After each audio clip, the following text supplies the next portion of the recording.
Well, Samwise Gamgee was there through it all. He was there to support Master Frodo along the journey. So he had a first-person eyewitness account and was, in fact, he was in the battle. He would fight alongside of everyone, the Fellowship.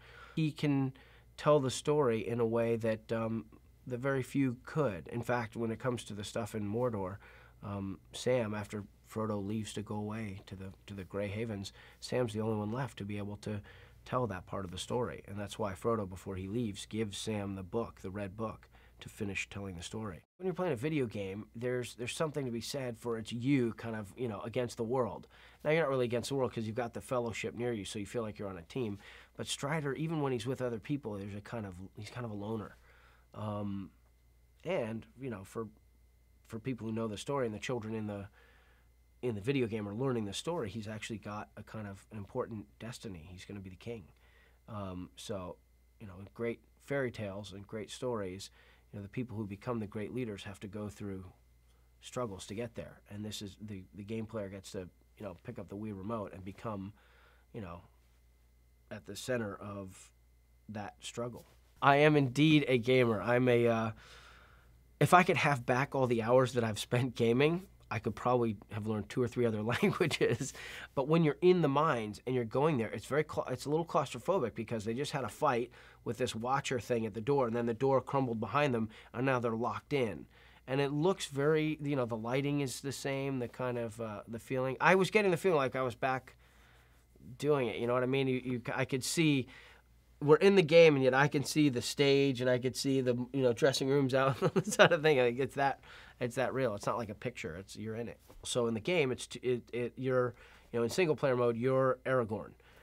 But if you click into 2-player mode, which is pretty easy, Gandalf appears. If my kid is playing Aragorn and using the sword and trying to figure out the reticle for the bow and arrow and everything else, there's a lot of stuff happening all around you. The Gandalf character is really cool, actually. Gandalf can come in, your parent can play it or whatever.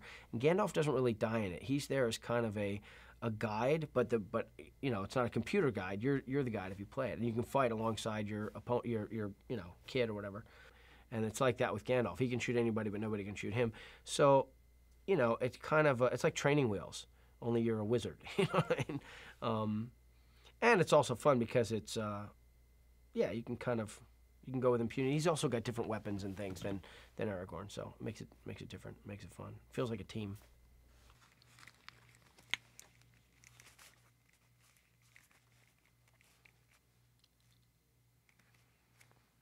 It was on the bridge that Gandalf turned and faced down the Balrog and cast the beast into the fiery depths. But the Balrog cast his whip and dragged Gandalf down with him. Gandalf was gone. It was Aragorn who rallied us together, urged us forward. From the shadow of the misty mountains, we made our way to the woods of Lothlorien to take refuge. So you want to hear the story of King Aragorn? As Middle-earth fell to darkness, he fought to save our world and become the King of Men.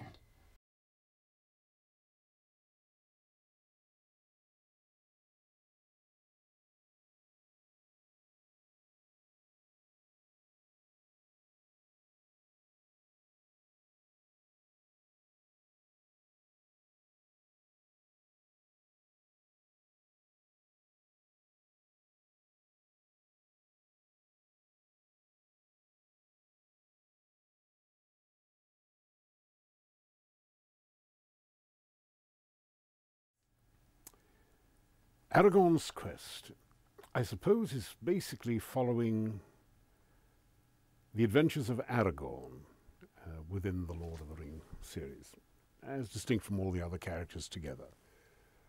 He is in many ways the character we most aspire to. He's a great leader. He is an outsider. He is a man reluctantly coming into his kingship. He's a great character, and in a way, no matter what our age is, the Aragorn character is eternally attractive. He is what we, I suppose, in the end, aspire to. Lord of the Rings is an extraordinary book, and indeed an extraordinary source of literature and entertainment. I think anyone who's involved and comes by it gets touched by it. Each game is different. Each game has a particular vision, and that vision is really only provided by the very wealth and depth of Tolkien's extraordinary vision. Tolkien set about creating an entire alternative history of the world. And the fact that this history can be mined by so many people and still be, in a way, true to his vision, and in a way exploring small parts of it, is a testimony to Tolkien. Anything that eases the youngster into reading the books and finally seeing the films is to be welcomed. I think it's great fun. It produces a dexterity, and it gives them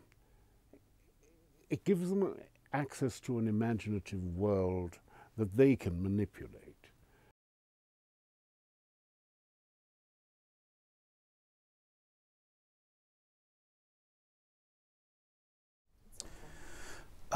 So Headstrong Games, who are developing Aragorn's Quest, I've worked there for around 8 years. We're based in London, England. Obviously Tolkien is a national treasure for us. We specialise in character action games. I like to think we make games, we have a history of making games with a strong art style, and I think with Aragorn's Quest, again, we try to do something special with the look of the game. So Aragorn's Quest is a great way for all generations to experience the world of Middle-earth and the Lord of the Rings. It's a great way for parents and kids to come together and for new fans to experience the franchise. I think the way Aragorn's Quest extends the movie experience for fans, maybe where previous games have concentrated on very action-heavy, intense battling set pieces, Aragorn's Quest is still an action adventure, and you know the combat with the Wii remote and the nunchuck is a central part of the game. But in our game, there are these huge landscapes to explore, and you can talk to people, and there's a sense of the richness and the culture of Middle-earth that you can really get involved in. It's a more fully rounded adventure, I'd say, with a bigger emphasis on story and playing together, social play. So in Aragorn's Quest, we take fans to all those key iconic locations which they really expect to experience, those important intense set-piece battles, and the Siege of Helm's Deep and Pelennor Fields. But we also, in this game, try to do something which maybe players haven't experienced before in a Lord of the Rings game on home console, and really let you explore the wider realms of Middle-earth. You know, we have these huge landscapes that you can explore freely. I mean, the player will always know what it is they're meant to be doing, but if they choose, they can go off and explore, you know, a far-flung forest or a mountain that they can see from a distance, or delve into the caverns of Moria, and really feel that they're in Middle-earth, I think, this time. So we had this daunting task to, you know, to really live up to. And you know, we were deluged in reference material. We were given fantastic access to all that source material. But from the outset, we wanted to approach this in a fresh way and do something that made the game more approachable for a new audience, I think. So we looked at classic storybook illustrations, and we tried to generally create a richer, more colourful, kind of hand-painted look and feel to the art style for the game. You know, battling a troll, yeah, it's fantastic fun with the Wii remote and the nunchuck, and that's great, particularly with a friend, fighting away together. But one of the other things that really, you know, makes this a unique experience, I think, is the detail and the richness and the authenticity of the backstory and the lore that you can uncover as you journey along with Aragorn. So in terms of problem solving and reasoning, Aragorn's Quest does feature a variety of playstyles. It's not just about battling enemies and defeating foes. We've drawn on Aragorn's skills as a ranger, his woodcraft abilities, so that players can use their tracking skills to look for signs in the environment and follow a trail to discover treasure or other, wonderful things. And also Aragorn's skill as an archer. So there are situations where you might need to use timed shots to open the way ahead. So with The Lord of the Rings, Aragorn's Quest, we hope to make Tolkien's fantastic universe available to a new generation of fans, but there's really something in there for a wide range of people. We have some real enthusiasts, some real Tolkien enthusiasts, myself among them, on our staff, and I think the game is very authentic. It's very true to Tolkien, but it's a great rollicking action adventure for families and for dads and their kids, and people of all ages, really.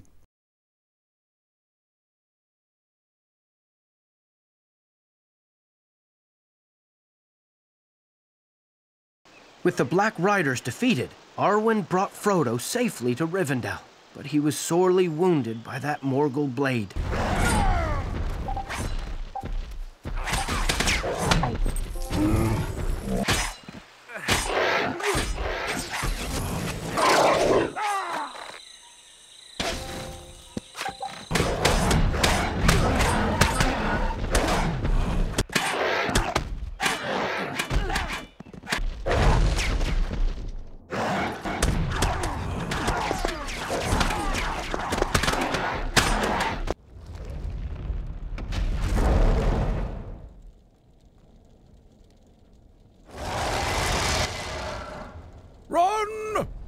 Only when Aragorn reached the middle of the pool did Saruman's soldiers spring their trap.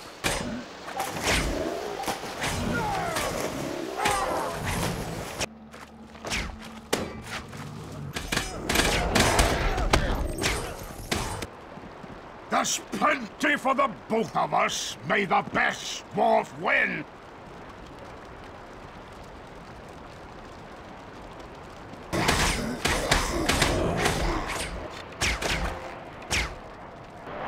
Fire at will. Hold them back!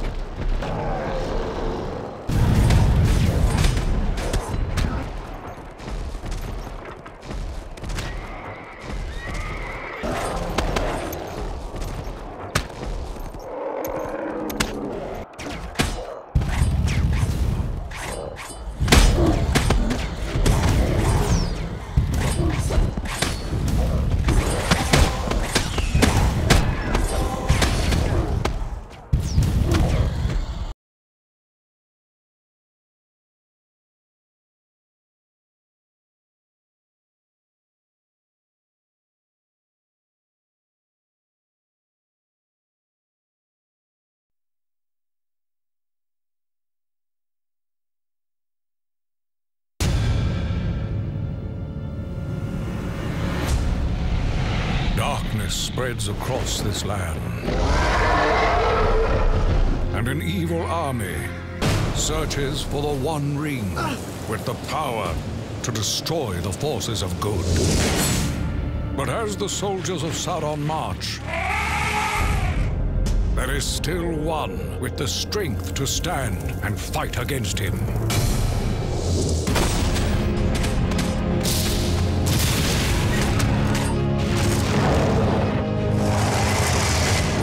Aragorn's legendary sword with lifelike control. Battle across Middle-earth with a friend. And become the hero that saved a kingdom.